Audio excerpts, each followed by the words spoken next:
empty kind of country. Yeah, you are. The glass is half empty. But that's not necessarily a bad thing. I mean, there's no laughter in utopia. I think there is an element to which that's a healthy thing to have in some ways. But the other thing is... Hang on, I'm just enjoying that phrase, there's no laughter in utopia. Yeah, it's a bit fancy. I explain it better in the book, but I couldn't go into the whole thing, right? Okay. But there is an element to which you will talk yourselves down, and there is also a notion of who is the average Englishman and stuff, which is a debate, obviously, at the moment. Well, it's a very interesting and very kind of varied country we have here. Enormously, much more so than credit is given for, and much more so, obviously, at the moment we're in the middle of a, your man with the, the guy on last week on the telly, and I'm not sure what we can say, but can we say? You can mention my name if you wish. Oh, excellent. Griffin, how bad was he at political debate? For someone who, is a political leader... He was terrible.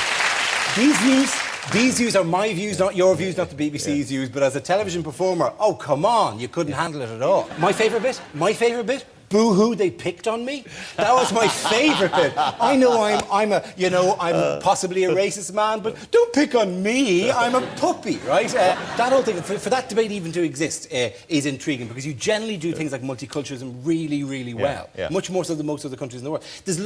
And also the notion that there is one average Englishman or Englishwoman, excuse me, doesn't come out as you travel around. I mean, I travelled around talking to people and getting loads of different stories of stuff, and no, there's no average. There's no one person. But but this would interest me then. In Ireland, is there such a thing? Would you find an average Irish person? Well, possibly because we haven't had as much immigration into the country historically, we are more homogenous, possibly, and we'd all share the same kind of cultural background. Yeah. Less so here. It does mean Ireland perhaps less varied and less intriguing than the English are, and that's why the book in Ireland would be shorter. The book here, there's a lot to get into about the English, and just also funny people. Yeah. Funny people with loads of stories to tell. Like you go and you ask people questions in audiences, they will deliver funny stories. Do you like to interact with the audience? Do you ever get... but you must get heckled and stuff like that as well, don't you? Not so much with the heckles, because I don't stop talking, really, at any particular... and you're quite a big, scary guy. Why would they heckle you? Who's going to come out? Who's going to come out, buy the tickets, go online, book a babysitter, come out, sit there, and I walk out, 6'4", and go, get off your shit. No one does that, right? But, yeah, I do. And I go so far as to throw to the audience, has anyone got a story about this? Because they will invariably top it. Right? Like, I have some stories and topics I like, but they'll top it. Can I give you an example? Please do. I would like to hear one. I was in Warwick, which is... when you play Coventry, essentially, you play Warwick Arts Centre. And I was asking people, do you have any crime stories? Anything ever happened, crime thing? And one guy raised his hand, like in row 2, and I said, oh, did you ever interrupt a crime? And the guy goes, yeah, I was coming home from work one day, a man was stealing my wife's car. And I said, oh, my God, wow, that's very serious. What did you do? He said, well, I shouted at the man. And he locked himself into the car. So now there's a man in the car, locked, and the other guy's outside roaring at him, right? So I said, well, that's quite the standoff you've got there. What happened next? And he goes, well, I punched in the window, pulled the man out of the car, dragged him into the house and tied him to a chair. Now, I'm now looking down at this guy in a kind of a... Keep it light. It's a comedy show. Kind of a way. Keep it light, will you? Try to keep it light. I said, did anything funny or amusing happen in this situation? And your man does this to me. Like he's telling a story, like, here, there's a funny bit, right? He goes, oh, yeah. I asked my wife to fetch me a meat cleaver. And she brought me a carving knife. Isn't that just like a woman? And he said it in such a, oh, that old dunderhead, my wife here. It's ridiculous. Eventually I said to him, what happened at the end? He said, well, the guy who had been stealing the car had an accomplice who ran away and got the police. And the police came and ding-dong, and your man went, ding-dong, hello, oh, hello. He's just sat there. Well, you see, that's one of the things that makes England a great country to be in. Fantastic place. Yeah, there you go. Vigilante justice. Yeah.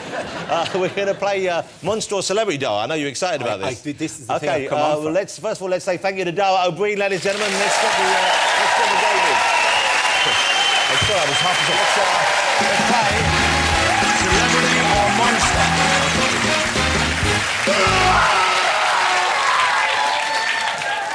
Dara, we had young Dominic Cooper on earlier, 3 for 3.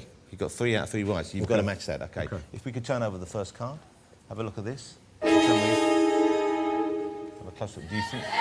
Celebrity or Monster? That's just like an ordinary bearded man. That is, I'm going for celebrity on that one, please. Let's have a look. Is it Celebrity or Monster?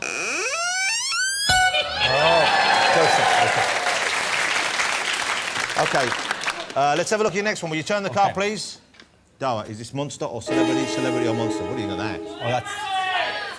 That's clearly... Who thinks that's a celebrity? Who thinks that veiny freak? That's a monster. That's definitely an undead monster.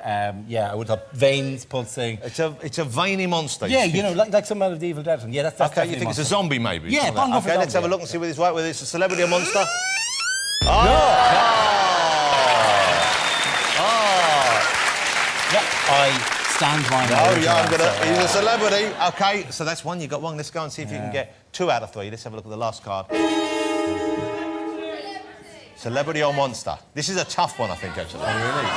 Celebrity or monster? Okay, a movie there, that looks like the monster from Ring.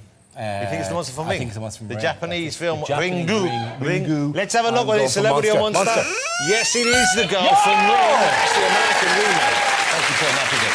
2 out of 3, that's not bad. Ladies and gentlemen, Mr. Dara O'Brien. Great, thank you very much.